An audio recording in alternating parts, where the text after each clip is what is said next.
మాది కొండవీధి, పెదగూరుగడ్డ, 2 విలేజ్లు ఉన్నాయి సార్.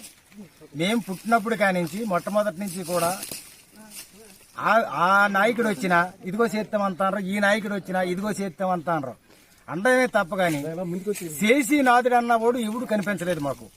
ఇప్పటికీ గత ప్రభుత్వాలు ఎన్నో ప్రభుత్వాలు తరతరాలు మారిపోతున్నాయి, కానీ ఇప్పుడు మట్టుకు మాత్రం మాకు చేసి వాళ్ళు లేరు. ముందుకొచ్చిన లాదుడు చేసి వాళ్ళు అన్నది కనిపించలేదు. కాబట్టి ఒక చదువుకున్న పిల్లల గురించి, అక్కడ ప్రెగ్నెంట్ అయిన పిల్లల గురించి, ప్రెగ్నెంట్ అయిన వాళ్ళు కూడా అవతల డెలివరీ అయిపోయిన వాళ్ళు కొంతమంది ఉన్నారు.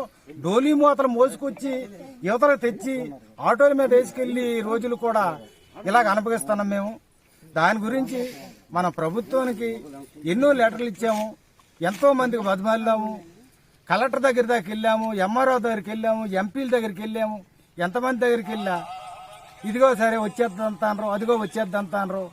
ఇది అస్ఫూర్తిగా ఉండిపోవాల్సిన బ్రిడ్జిని దాన్ని అలాగే ఆపేశారు తప్ప మరి మా గురించి పట్టించుకోవడానికి మాత్రం మాకు ఏ నాయకులు కానీ ఏ పెద్దలు కానీ, తర్వాత మా పంచాయతీలో ఉన్న ఒక పెద్ద మనుషులు కానీ మమ్మల్ని అంటే పట్టించుకోలేదు. వెళ్తే దగ్గరికి వెళ్తే అంటారా బాబు మీకే వస్తుంది, పర్వాలేదు, మీకు మాత్రం మీ పనులు చక్రంగా చేయిస్తాం, మరి ఈ నెలలో చేయిస్తాం, వచ్చే నెలలో చేయిస్తాం అంటావా తప్పగానే ఇప్పుడు తరాలు మారిపో